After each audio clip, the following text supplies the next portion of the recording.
उस समय green brigade की बहुत धाक थी। सरकार बेशक भजनलाल की थी, कांग्रेस की थी, लेकिन ग्रीन ब्रिगेड की धाक थी।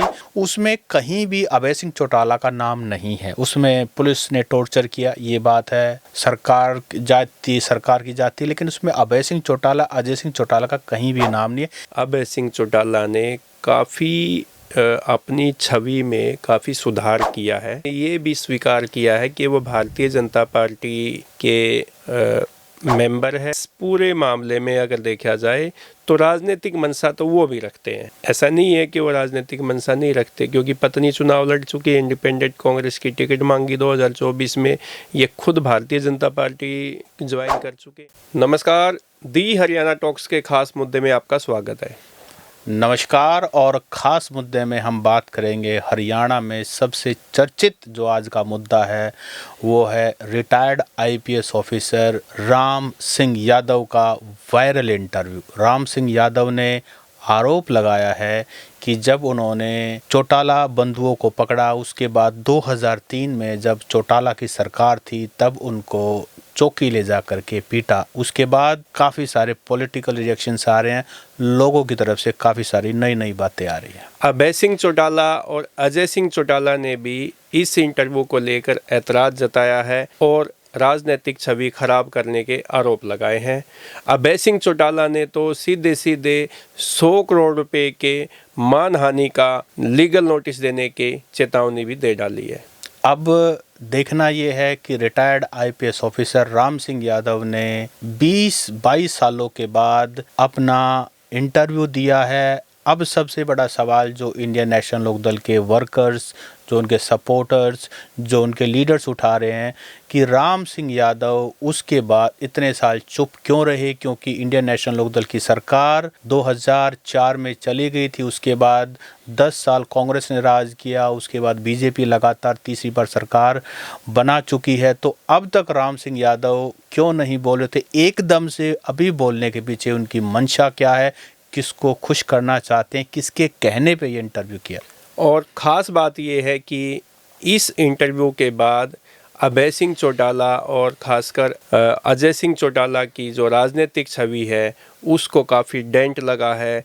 और क्योंकि अब अभय सिंह चौटाला जो पुराना रोहतक का इलाका है, सोनीपत, झज्जर, रोहतक, हिसार, यहाँ पर काफ़ी एक्टिव थे और जो उनका पुराना वोट बैंक था उनको साधने के लिए काफ़ी प्रयास भी कर रहे थे। ओपी जी, अभय सिंह चौटाला ने रोहतक में रैली जब से की है ना, तब से देखो नए नए लोग जुड़ रहे हैं और काफ़ी चर्चा थी अभय सिंह चौटाला की, इंडियन नेशनल लोकदल की। इस एरिया में भी जब हम गांव में जाते हैं तो लोग चर्चा तो करने लगे थे, ताऊ की पार्टी है, अभय चौटाला, आजकल काफ़ी सारे लोग जुड़ रहे हैं, ये बातें चल रही थी। लेकिन इस इंटरव्यू के बाद एक बात तो जो दिखाई दे रही है कि छवि को नुकसान तो हुआ है। सत सिंह जी, देखो, ऐसे इंटरव्यू से राजनीतिक नुकसान हमेशा होता है। और जैसा कि पहले लोग कहते थे कि अभय सिंह चौटाला थोड़ा सा दबंग टाइप के पॉलिटिशियन है और जब उनकी सरकार होती थी तो अलग अलग तरीके के अलग अलग तरह की बातें उस टाइम पे की जाती थी।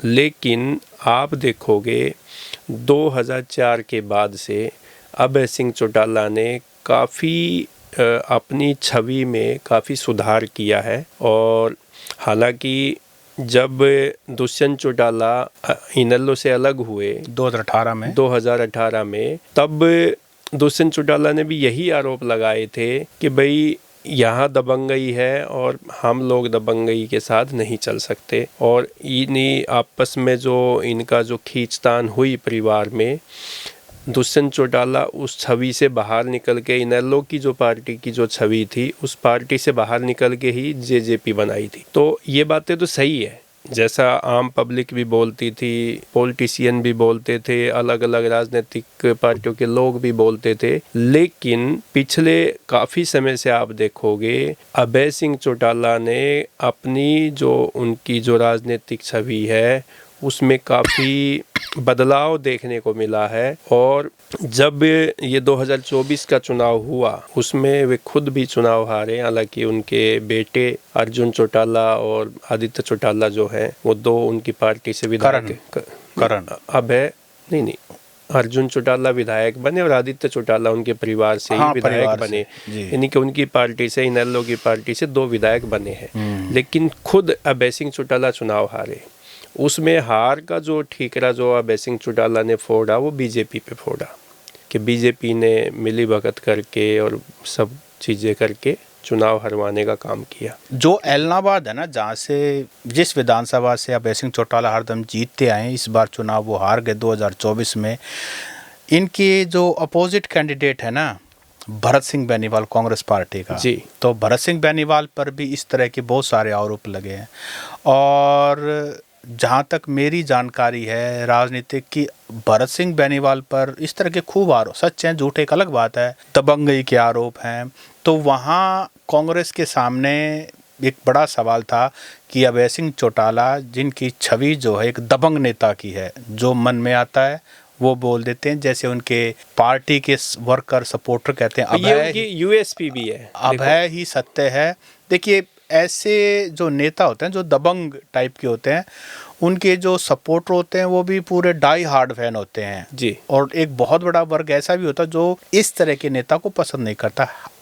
हर तरह के नेता के सपोर्टर और जो है ट्रोलर्स होते हैं। तो वहाँ जो है भरत सिंह बेनीवाल ही ने उनको फेस किया, क्योंकि जब दबंगई की बात आती है तो बराबर की टक्कर होनी चाहिए। हालांकि इस बार अभय सिंह चौटाला चुनाव हार गए, लेकिन वहाँ का जो विधानसभा चुनाव होता है ना, वो बहुत ही ज़बरदस्त तरीके से होता है। और इस बार तो शायद इसलिए भी चुनाव अभय सिंह हार गए क्योंकि कांग्रेस की हवा थी, हुड्डा मुख्यमंत्री बनेगा, तो लोगों ने इसलिए भी दे दिया। और अभय सिंह चौटाला लगातार बनते आए हैं, हो सकता है लोगों की नाराज़गी हो। लेकिन हम आज के मुद्दे में बात करें, retired IPS officer Gujarat cadre के राम सिंह यादव की, आर.एस. यादव।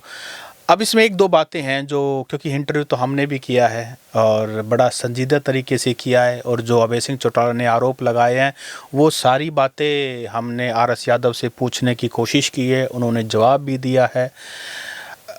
मैंने जब पूछा आर.एस. यादव से कि जी आपने 22 सालों के बाद क्यों मुंह खोला, अब तक क्यों नहीं मुंह खोला, क्योंकि चौटाला की सरकार तो 2004 में चली गई थी, कांग्रेस भी आ गई, उसके बाद बीजेपी भी आ गई, और अगर आपने कहा कि मैं डरा हुआ था तो अब डरने की क्या बात थी। तो उनका ये कहना था कि मैं जब मेरी पिटाई हुई और मैं महीना भर जेल में रहा, उसके बाद जब बाहर आया तो मैंने नारनौल में प्रेस कॉन्फ्रेंस की थी और पत्रकारों को ये सारी बातें बताई थी, और ये सारी बातें जो है जो प्रिंट मीडिया उसमें आई थी, और प्रिंट मीडिया की वो क्लिप उन्होंने शेयर भी की है अपने सोशल मीडिया पर।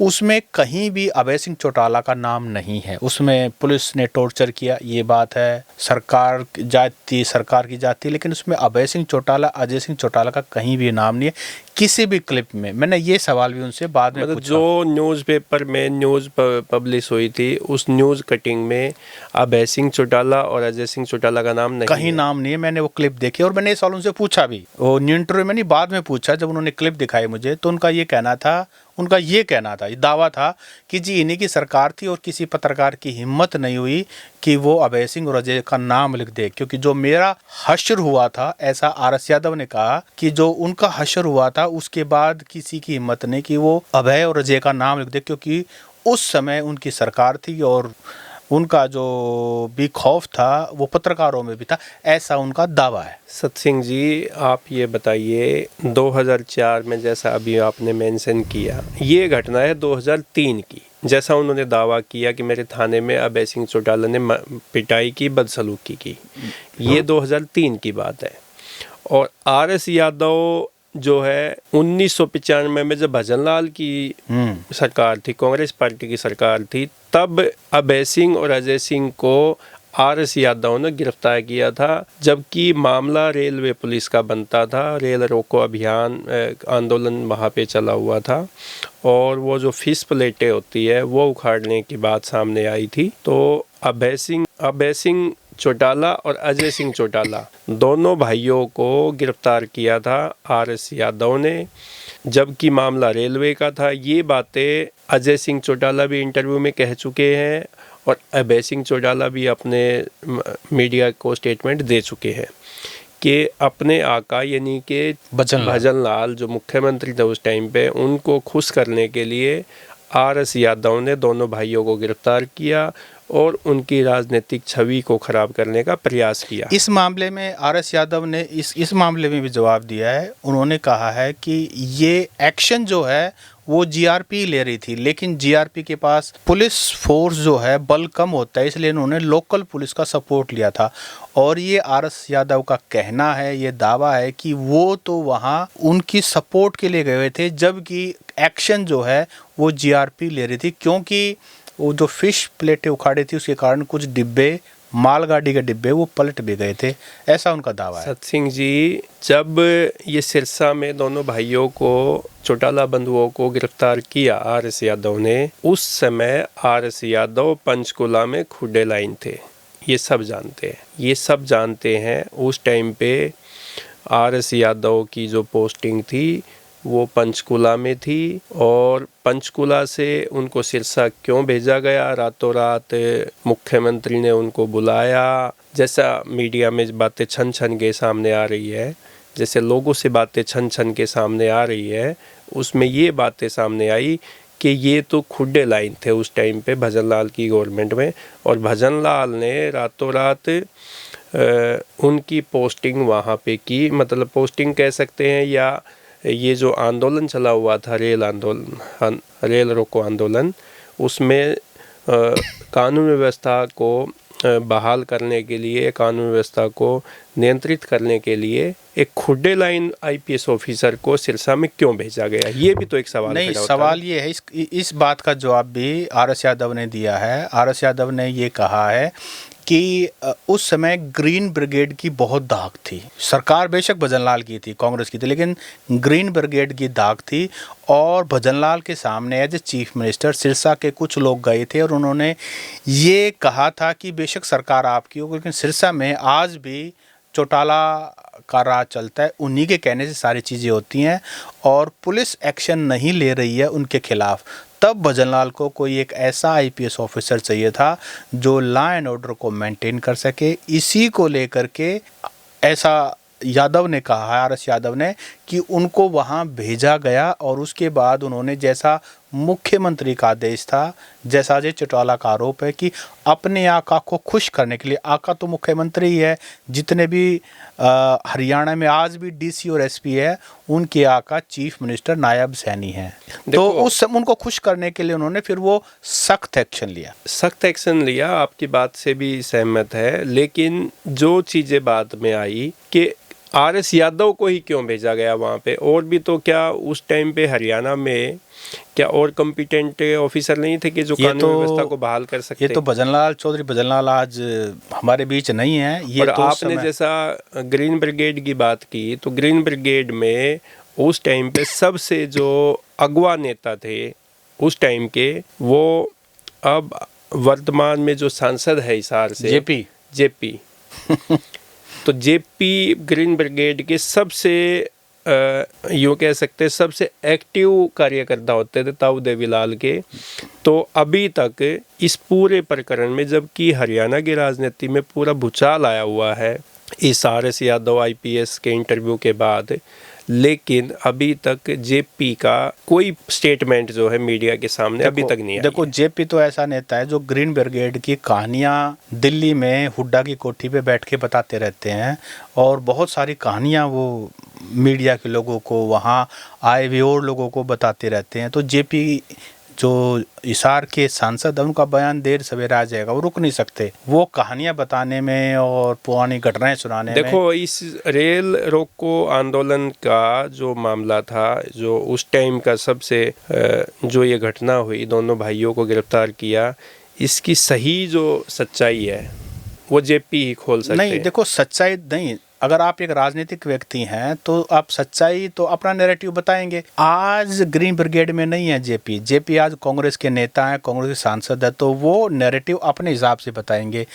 इसकी सही सच्चाई तो ये है कि आर.एस. यादव ने अपनी बात बता दी है। अभय सिंह चौटाला भी सामने आके उन्होंने अपनी स्टेटमेंट दी है, अजय ने भी अपनी स्टेटमेंट दी है। तो सच्चाई तो चलो लोग भी जानते हैं, और अगर ये मामला कोर्ट में गया तो वहाँ भी प्रूव हो जाएगी। लेकिन सवाल ये है कि जब अभय सिंह और अजय आज दोनों अपनी अलग अलग पार्टियाँ चला रहे हैं, देखिए इंडियन नेशनल लोकदल को बहुत झटके लगे हैं। सबसे पहले झटका तब लगा जब अजय को और ओम प्रकाश चौटाला को सजा हुई जेबीटी रिक्रूटमेंट स्कैम में, बहुत बड़ा झटका था। पार्टी एकदम से बिखर गई। उसके बाद 2018 में पार्टी के दो टुकड़े हो गए जब जननायक जनता पार्टी उनमें से निकल के आई है। जब ये आरोप लगाया गया कि दुष्यंत चौटाला को चीफ मिनिस्टर बनाओ, Abhay Singh was not ready for that. और उसके बाद फिर अब इस तरह का जो इंटरव्यू सामने आया है, हालांकि अभी कोई राजनीतिक कोई बड़ा हलचल नहीं है, ना कोई विधानसभा है, ना कोई लोकसभा का चुनाव है, ना कोई और कोई छोटा मोटा चुनाव है। तो आर.एस. यादव पर यह भी एक बड़ा आरोप है कि इन्होंने किसी राजनीतिक लाभ लेने के लिए, किसी राजनीतिक षड्यंत्र के तहत इस तरह का इंटरव्यू दिया है, वो भी 22-23 साल के बाद।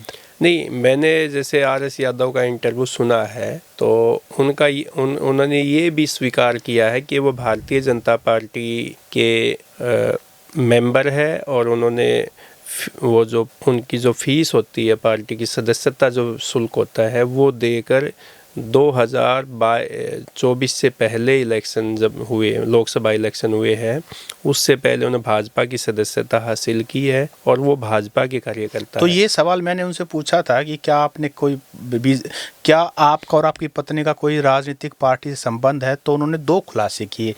एक तो भूपेंद्र यादव उनके रिश्तेदार हैं, नज़दीक रिश्तेदार हैं, और उन्होंने राजस्थान के एरिया में बहरोड के आसपास भूपेंद्र यादव की प्रेजेंस में स्टेज पर उन्होंने बीजेपी की सदस्यता ग्रहण की, तो वो बीजेपी के मेंबर हो गए। दूसरा, उनकी वाइफ ने भी एक इंडिपेंडेंट चुनाव महेंद्रगढ़ से चुनाव लड़ा है, अनुपमा यादव, जो कि जज रही हैं पहले, और उन्होंने भी चुनाव लड़ा है। तो राजनीतिक तो दोनों ने स्वीकार किया है। नहीं, देखो, इंडिपेंडेंट चुनाव लड़ने के अलावा अभी जब 2024 में जब कांग्रेस पार्टी ने उम्मीदवारों के नाम मांगे चुनाव लड़ने के लिए, कैंडिडेट्स के, तो टिकट मांगने वालों में, कांग्रेस की टिकट मांगने वालों में अनुपमा यादव का नाम भी है। उन्होंने भी फार्म भरा था, आवेदन किया था टिकट के लिए। 2024 में जब कांग्रेस ने इनविटेशन मांगे कि भाई कौन कौन चुनाव लड़ना चाहता है, तो 10,000 रुपये की फ़ीस शायद रखी थी। तो 10,000 रुपये फ़ीस के साथ में अनुपमा यादव ने ऑब्वियसली महेंद्रगढ़ से टिकट मांगी थी।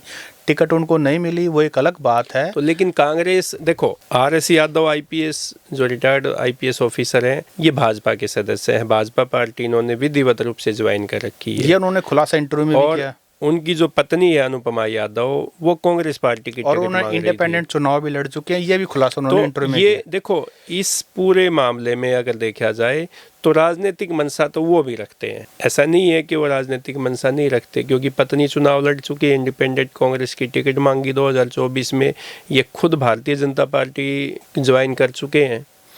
तो पॉलिटिकल मामला तो इसमें कहीं ना कहीं पेच तो फंसा है, ऐसा तो नहीं कह सकते। ये सवाल जब उनसे पूछा गया, आर.एस. यादव का कहना था कि ये बिल्कुल सही है कि वो बीजेपी के मेंबर हैं, पार्टी के मेंबर हैं, उनकी पत्नी चुनाव लड़ चुकी है, लेकिन ये जो घटना हुई है, ये घटना उनके साथ निजी हुई है और इसका राजनीति से कोई लेना देना नहीं, ऐसा उनका दावा है। अब क्योंकि हम ये सारी बातें लोगों के सामने इसलिए रख रहे हैं क्योंकि पिक्चर जो है वो बिल्कुल क्लियर होनी चाहिए, लोगों के सामने सारी बातें लोगों ने निर्णय लेना है, क्योंकि आखिरकार जनता में, डेमोक्रेसी में जनता ही सर्वोपरि है, जनता ही किंग है। जनता के सामने हर बात खुले में होनी चाहिए। उसके बाद जनता जो चाहे अपनी ओपिनियन बना ले, जैसे चाहे वो जिसको हीरो बनाना चाहती हीरो बना ले, जिसको सज़ा देना चाहती उसको सज़ा दे ले, लेकिन बात सारी की सारी खुले में होनी चाहिए। यही मीडिया का काम है, यही हमारा प्रयास है। सत सिंह जी, ये जो इंटरव्यू हुआ है आर.एस. यादव का 22 साल के बाद, घटना जो वो बताते हैं अपने साथ हुई 2003 में और 25 में वो इंटरव्यू देते हैं, तो इसमें इस इंटरव्यू से अभय सिंह चौटाला को, INLD को बहुत बड़ा झटका लगा है, क्योंकि 2024 चुनाव के बाद जिस तेज़ी के साथ अभय सिंह चौटाला हरियाणा के लोगों के बीच में जा रहे थे, खासकर ग्रामीण वोटर्स के बीच में, वो अभय सिंह चौटाला 2029 के चुनाव की तैयारियां अभी से करने लग गए थे। और 2024 में जैसा कि भूपेंद्र सिंह हुड्डा के नेतृत्व में कांग्रेस पार्टी की सरकार नहीं बन पाई, ऐसा कहते थे कि भी कांग्रेस की सरकार बन जाएगी, नहीं बन पाई, तो जो जाट वोट बैंक है हरियाणा का, खासकर पुराने रोहतक ज़िले में, वो भूपेंद्र सिंह हुड्डा से थोड़ा सा नाराज़ दिखाई दे रहा था। और उस वोट बैंक को जो कांग्रेस पार्टी से जो खिसकने लग रहा था या भूपेंद्र सिंह हुड्डा से खिसकने लग रहा था, वो अभय सिंह चौटाला की तरफ जाने के उसमें कयास लगाए जा रहे थे कि अभय सिंह चौटाला के साथ ये वोट बैंक जो है, ताऊ देवीलाल का पुराना जो वोट बैंक है, जो उनको रोहतक जो कर्म भूमि बताते हैं, वो वोट बैंक अभय सिंह चौटाला की तरफ शिफ्ट हो जाएगा। ऐसे कयास हरियाणा में राजनीतिक पार्टियां और राजनीतिक जो विश्लेषक है वो लगाने लग गए थे। तो इस इंटरव्यू के बाद अभय सिंह चौटाला की छवि को काफ़ी बड़ा झटका लगा है, उनको डेंट लगा है। देखिए, ये जग जाहिर है। नहीं, देखिए बात क्या है कि हमारा जो हरियाणा का वोटर है ना, वो किसको सपोर्ट करेगा, किसकी तरफ खिसकेगा, जब वो वोट डालने जाता है ना, वो जब घर से निकलता है और वोट वाली लाइन में खड़ा होता है, और जब वोट डालता है वो तब तक बदलता रहता है, इसको दूं उसको दूं। तो ये तो है कि ओम प्रकाश चौटाला के जाने के बाद सारी जिम्मेदारी अभय सिंह चौटाला पर आ गई। अब टेस्ट हो रहा है अभय सिंह चौटाला, क्या वो इंडियन नेशनल लोक दल को, ताऊ देवीलाल की पार्टी को, ओम प्रकाश चौटाला की पार्टी को, क्या वो अकेले संभाल सकते हैं? बहुत बड़ा टेस्ट है। और इसी प्रयास में उन्होंने रोहतक में रैली की, इसी प्रयास में कि जब लोग नाराज़ हैं, जाट समाज नाराज़ है हुड्डा से, तो रोहतक सोनीपत के एरिया के अंदर वो काफ़ी मोबाइल रही, काफ़ी एक्टिव रही, उनको फ़ायदा होना लग भी रहा था। कुछ लोग जैसे सुखबगाट थी, कुछ लोगों ने ज्वाइन किया था। जिस तरह से सोशल मीडिया पर चीज़ें, स्टोरीज़ वायरल हो रही थी, जिस तरह से अभय सिंह चौटाला धड़ाधड़ इंटरव्यू दे रहे थे, जिस तरह से उनके बाबू बेटा यानी कि भूपेंद्र सिंह हुड्डा, दीपेंद्र सिंह हुड्डा को लेकर के बार बार निशाने साध रहे थे, तो उन्होंने अनकंफर्टेबल तो किया है। तो बीजेपी को पता नहीं कितना किया, लेकिन कांग्रेस को जरूर अनकंफर्टेबल किया है। तो हम जो है अपने जो हरियाणा के जो ऑडियंस है और जो राजनीति में विश्वास रखते हैं, तो वो अभय सिंह की प्रतिक्रिया और रिटायर्ड आईपीएस आरएस यादव के इंटरव्यू को लेकर आप क्या राय देना चाहते हैं? आपके सुझाव क्या है, आपकी प्रतिक्रिया क्या है, वो भी हमें व्हाट्सएप कमेंट्स करके दे सकते हैं। द हरियाणा टॉक्स को आप सब्सक्राइब भी कीजिए, क्योंकि हरियाणा के मुद्दे, हरियाणा की बात, हरियाणा के लोगों की समस्याएं सब हम आपके सामने समय समय पर लेते आएंगे। तो नमस्कार।